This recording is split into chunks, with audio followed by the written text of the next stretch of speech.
The Queen of African culture. Today I am live in Obollo, like live. Today they are celebrating their cultural festival. As you can see, like both the sons and daughters, home and abroad, are here live to celebrate their cultural festival today, which is a cultural festival that is very unique, that makes them very unique, that brings them both home and abroad to celebrate together. So guys, I am here live, like when you talk of live, I'm here live to witness it and share it to each and every one of you out there. When you talk of culture, guys, I'm here live. So follow me as I'll be taking you around to show you everything. As you can see, there are different kinds of masquerade here from different homes, different shrines that are here to celebrate their cultural festival, which is their New Yam Festival. So guys, follow me and let's go so that I'll take you around.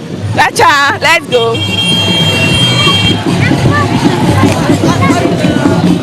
When you talk of cultural festival, I am here live to witness it and share with each and every one of you. As you can see, their sons and daughters are here live. This is a very unique festival that brings Obollo sons and daughters together to celebrate in a unique way. So I'm here live. Guys, when you talk of cultural festival, guys, leave it for me, guys. Cha-cha! When you talk of culture, guys, Obollo is here live to give you. As they play the show, let's go. When you talk of culture, like, as they play the show, they're here live. Yes, so cultural festival, man, they're here live. Let's go. As you can see, there are different masquerades, beautiful ones, looking nice, and they are here live. So, cha-cha. Let's go.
Good evening, sir. Idaga?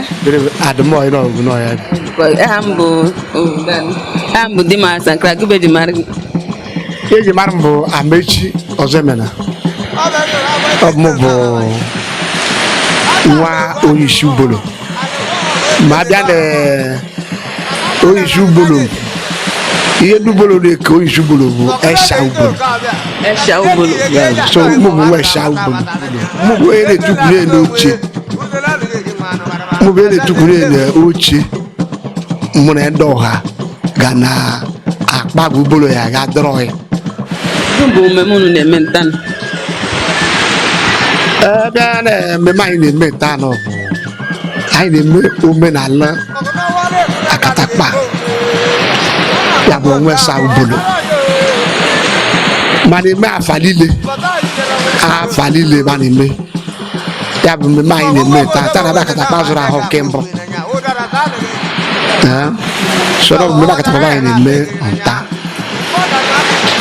Muri ya kona mbasa mmemme gbasara Akatakpa abịa n'Obollo gbasara Akatakpa ori nwe ike kọwa na gbasara abịa na ihe dịka ihe na-akọwa gbasara Akatakpa n'Obollo bụrụ bụ omenala amịrị anyị n'ime amịrị mụ na n'ime ya otu emechi mejene te na m na-agaba esi Obollo nwefa nne na amụtara mmeri Akatakpa ina bi ye kore bu de na la Obollo evu beji akọ ejige egbo ni no ba evu ba eji akọ ondo ga no go tenu lo oforu na lata mo ga ya bu mmemme mo go na oworo yo bu ona no de afọ le mo mo fu Akatakpa mana ọ bụrụ na ọ gbara afọ ha na onye bụ na-ejusi ike ọ ga-enwu ego ọyọta ego ọgbara moto lata ma o soro mmemme ya bụ mmemme omenala Obollo mmemme Akatakpa ndị na ya bụ mmemme ọ bụ onye isi bụ ya bụ esha na aka mgbe ya eme ka ọ bụ ana ama na oruo mgbe ya eme abịa na mmemme Akatakpa Obollo ọ bụ onye isi na aka mgba na-eme no nwere gba onwe sa shehen Obollo nwere ga agụ nwa ha gara agụta na onwe sa na ha ebido na Akatakpa ebido ọgbụgba Akatakpa bụ bido ọgbụgba ya bụ na mmemme Akatakpa ebido onwe ọbịa bụ onye na esha na ga-asụ na ọbụbọ sọ ha na ejido ya agba Akatakpa na ọ bụ ihe amịrị na onwe na-amị nna na onwe mere mma nna ya mere mma Akatakpa soro onwe ọbịa na-eweta oge ma na-eme na ọ bụ onwe sarụ ne ọnwa Akatakpa ise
Abalagada na sinigwe kabake mauna rini lele na dike be ezuru moro na ekuru mmo hagu karira hagu kana ba adahi mugwa festival kan eri mela mabugo kuleke ogudele ma kabake man eri lele na babugo kuleke asigedre dadi be gasigadra na dikago ogudele man eri ma ajuma ko kwangwangwa sakwa asigedre dadi be gasigadra na dikago agara yimira bio adari buje gbo weleke tai ai ya kikai hadura mugabele mabugo ma oyibe mede man ma yo udele gana ko mala mabugo fuleke agabo udele malaka kari kete bobo gajeleke mumala dara ogumuri da daro be ma hegale bi kamabele Excellency oyibe mede ma yo achunga ko ngwa salak omela la mona mogalak achunga ko ngwe ma dum mu ide ma bugo kuleke hagale bi kama be hagara yimura bio tai ma samru ni ga kamro yibe mama omela la mona ndoga oya nda me ba libidere na be makwa ike mgbaragu na be ma hagara yimura bio Obollo manerima Obollo apagara bane roke klaka abovera boka atur babanu idere mabugoku agara mirabio hebe gwara gwari chegwara oga ha tai oya zanaza ai tai agala be kama ba dike surike be suriji na kara ne temu wana ate abalagada na tinigbo ai tai agala be kama ba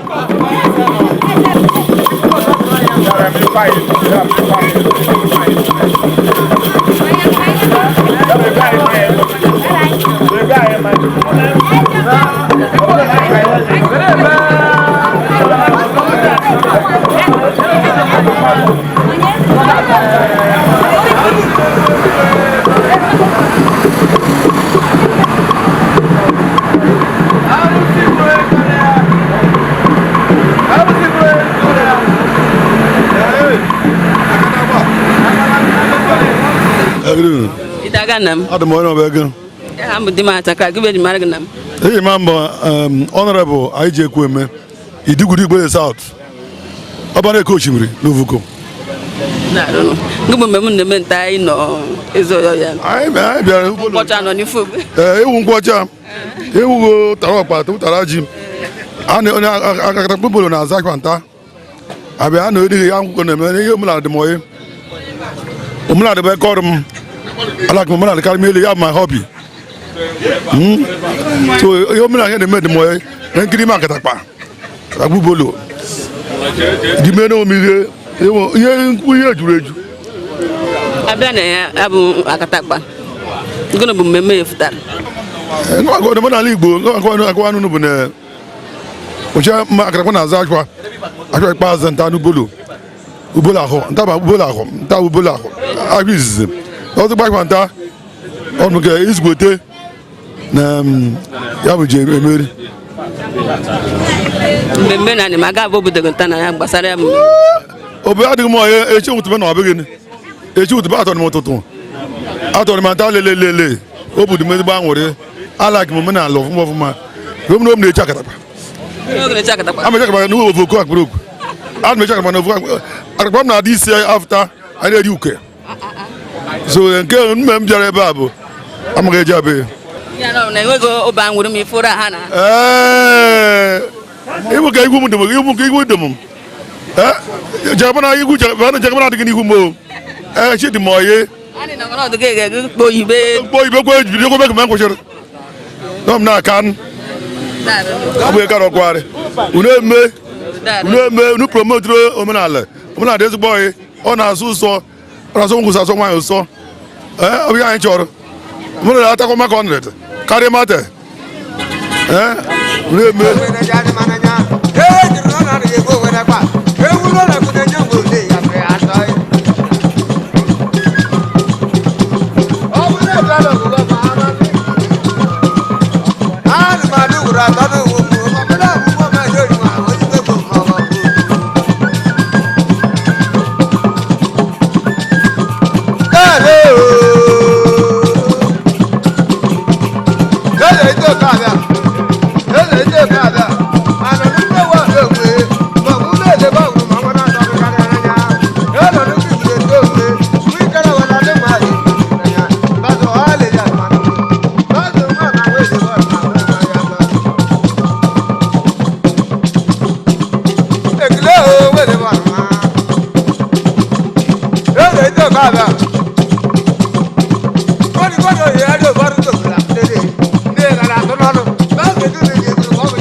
Okay, I'm engineer Nsukka.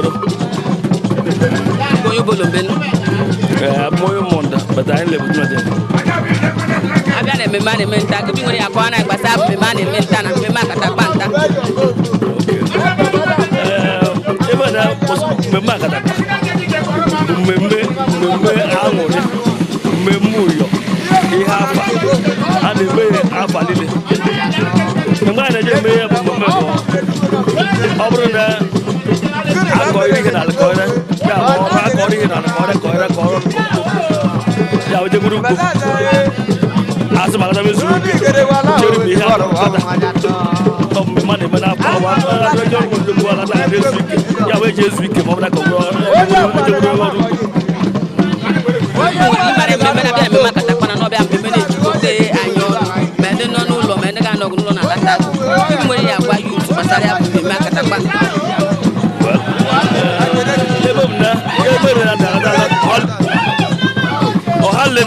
don't concern now. I'm going to no behind men up and like other the Ganja or forefathers. That will go to their mother.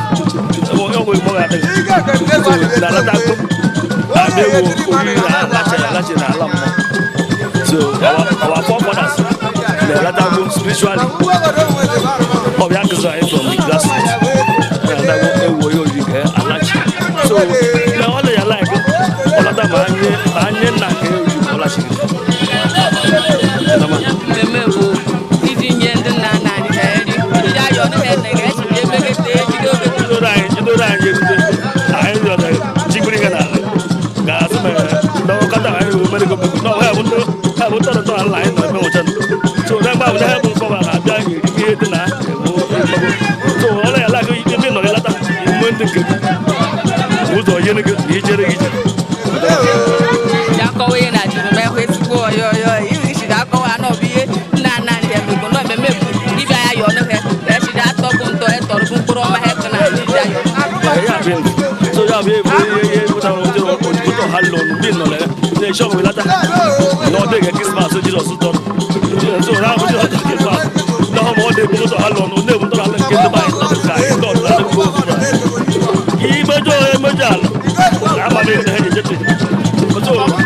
thank you, sir.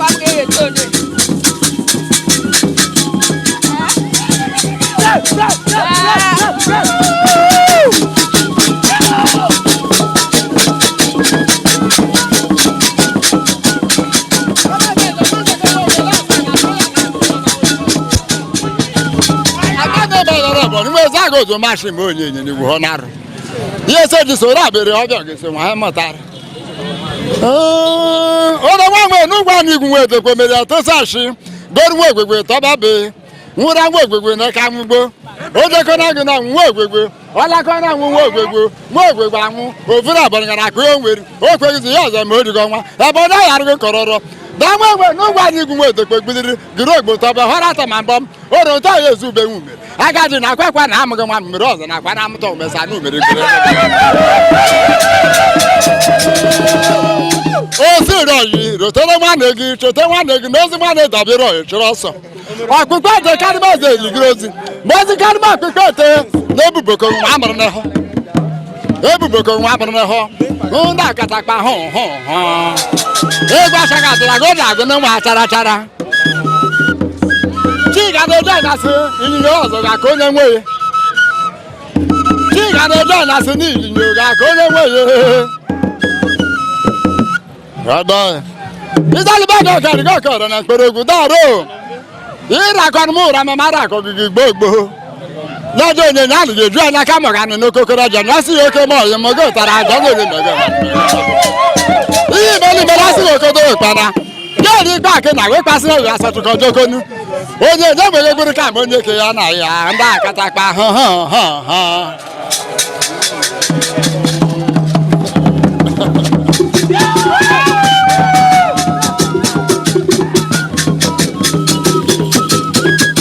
asa n'ozi ịgbawa onojo ọzọ ma elu igorego asa n'ozu ụka duru ugwu ndị asa n'ozu ụka duru ugwu ndị ebubara na atụjọ okwu osi rọ irotere nwanne gị ọkụkọ adịrị n'oyibo nwere ike nnukwu n'oyibo asụ ụzọ soro ekpere ma adị ejiri ọgadala ịdọrịdọgọdọgọ ana mee darụ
Obollo bịara gawo ha.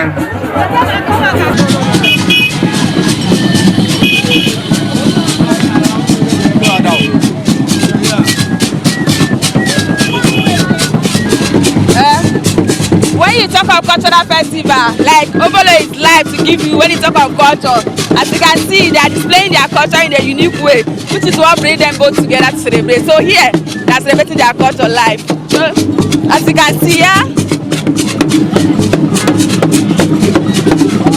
when you talk of culture, they are not lagging behind at all.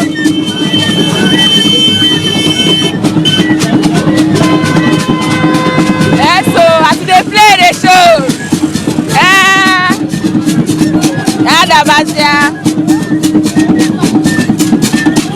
yes, so I'm gonna,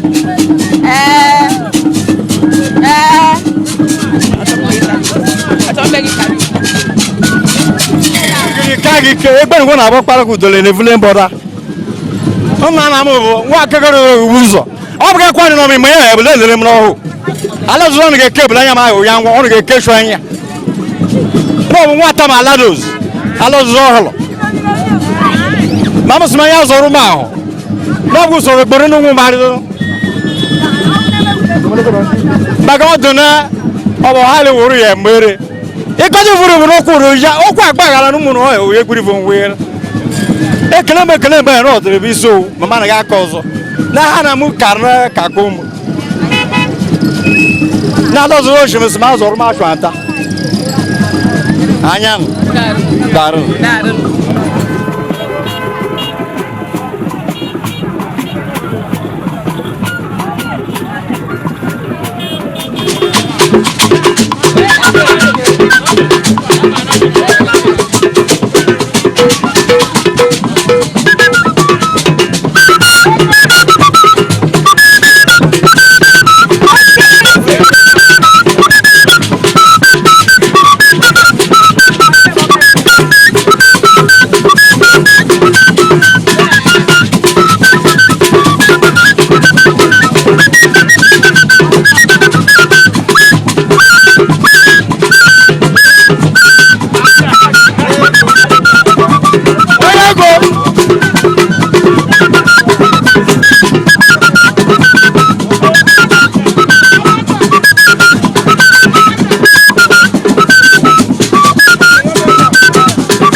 Like when you talk of cultural festival, Obollo is not left behind.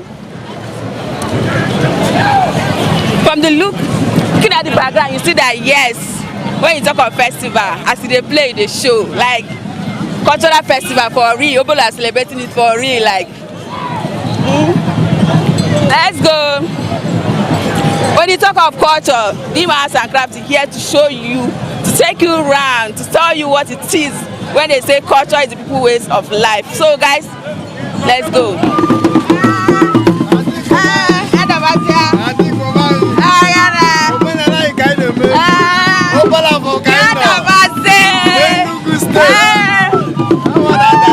When you talk of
Dr. Sogwa, no problem. Ya beji maru, no problem siaga. Ya bu mam, ya bu mam. Na bu mana le ba ne me. Bier no ge na ga ne me. Na mu me de am na ga ne me. Aga me ya ti do be. Asaraka na. Asaraka. Aga na.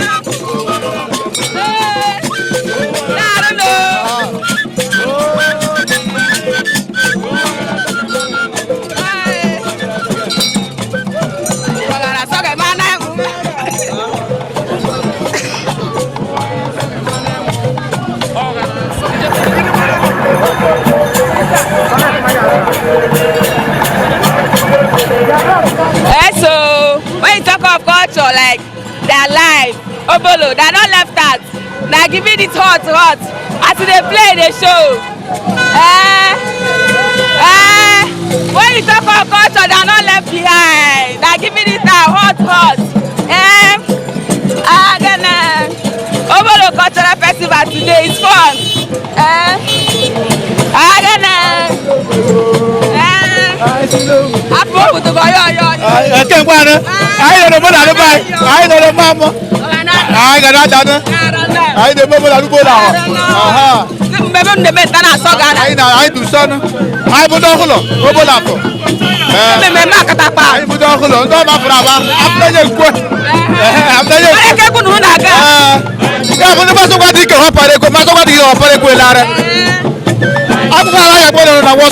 We are the son of the sun. I have a no Mamma in a Obollo. Don't you go to the Obollo?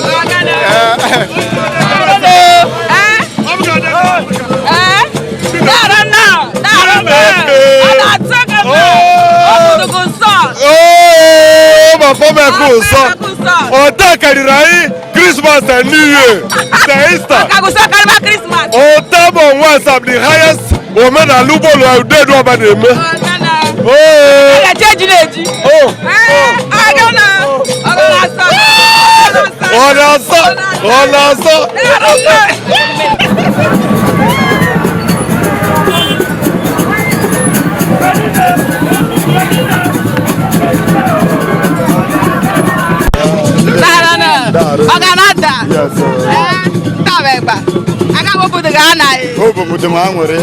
Yes, I'm happy.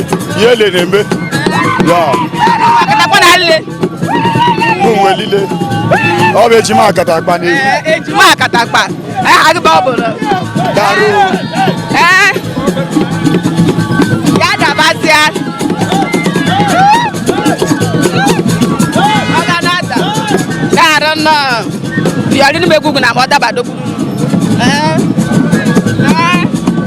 Yes, so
I am Bondi Gugu. Yes, you don't know that. Yeah, you give me Yarubolo, men are the buy me go on. I'm a man alive and say you say. If a man not highly happy, they go in the balayo. You know man and I remember. When you big shiny do it. Yes, I never remember joy. Yeah, joy. If you go highly, you know what and I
Adam, I know good. Good evening, sir. Good evening.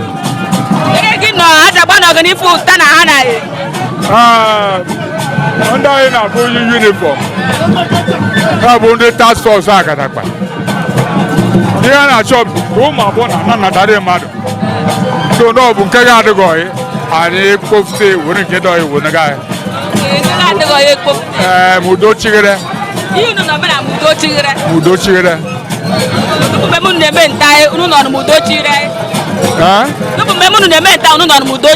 Hi, on top of room on west side. No west side, I'm on one inch. More west side, and not by so, dear Memo had it on the body, no side, Helen and latter because of yeah. Oh, come on, when it's your west side. Got the Eklund dog and a good Eklund dog.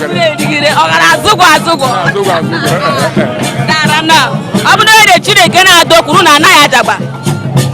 Tigger Chile, Mana Zabiji. Abugum came out to Nobum Kana Naya Natagia. Toma, a natural weapon named Toma. I ain't not a Gajaba. You get a Gajabozo. To go, you know, when they go, I go Kuma Boga. I couldn't walk in there. I mean, if I knew the food or the cow. Why?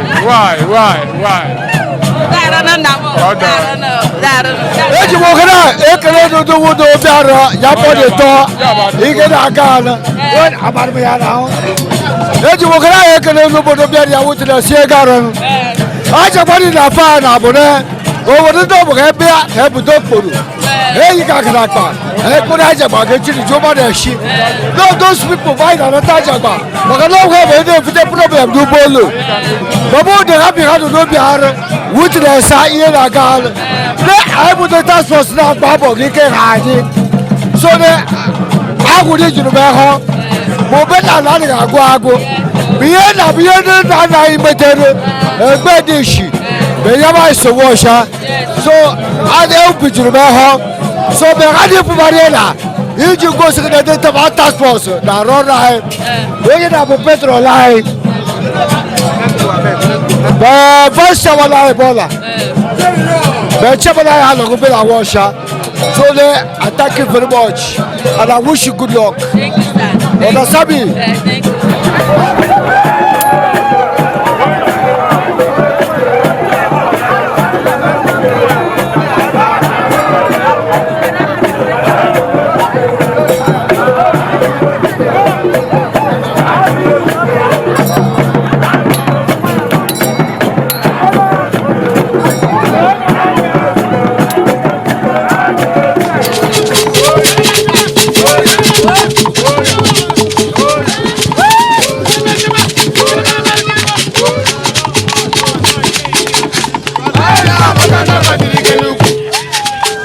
Hello.